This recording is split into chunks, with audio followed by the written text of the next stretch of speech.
Welcome back to Fox 4 Morning News this Saturday. It is the 4th of July holiday, and we are joined again this morning by Fort Myers Beach Mayor Ray Murphy. And that's because Fort Myers Beach is the only one open to beachgoers this 4th of July holiday.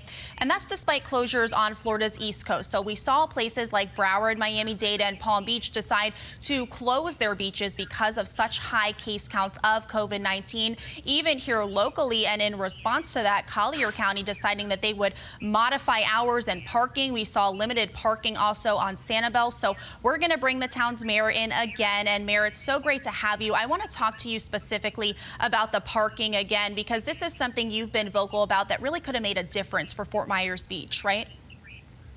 Yeah, it could have, had you been able to limit the amount of parking that people could have access to, that would certainly limit the amount of people coming in as far as the day trippers.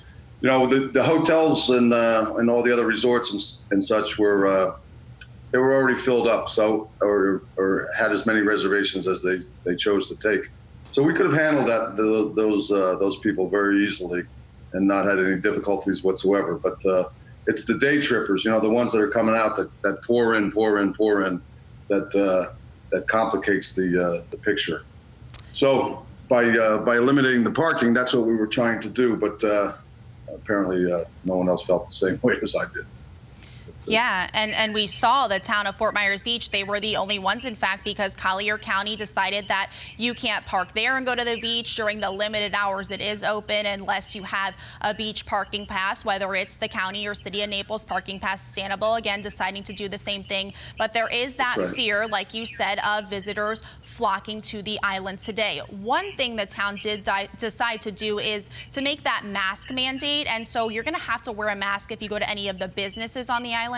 But I want to talk with you about how that's going to be enforced both for beachgoers and businesses.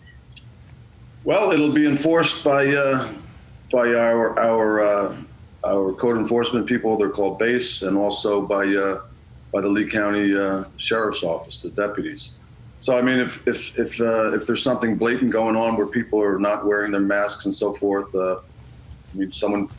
The proprietor of the business could call, or if the deputies are walking by. I mean, it's basically we're going to try to educate people first before we try to clamp down so hard on them, and so hopefully people will get the message. I think if you don't have the message by now about wearing the mask, I don't know where you've been for the past couple of months or so. But anyhow, hopefully by doing this morning and other outreach that. People will get the idea that we are requiring the masks down here, and if everybody plays by the rules, I mean, everybody can have a good time and enjoy the weekend, and try to keep everybody safe. Remember, you're not just keeping yourself safe; you're keeping that person next to you safe and around you safe. So, and this is the only way. All the experts say this is the only way we're going to slow down this the surge of this pandemic right now, is to wear the masks. And I'm a big proponent of it. So. Wear the masks.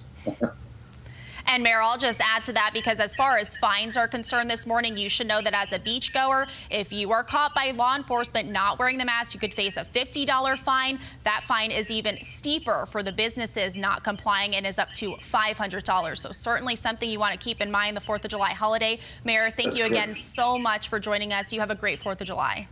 You're welcome, Jess. Thank you very much. You look great in your blue. If you put a little red and white on there, you'll be a Yankee Doodle dandy. Yeah, it's my patriotic look this morning. Hey, you know who else also has a blue tie on this morning is Trent. So let's go ahead and send it on over to him for a check on the weather.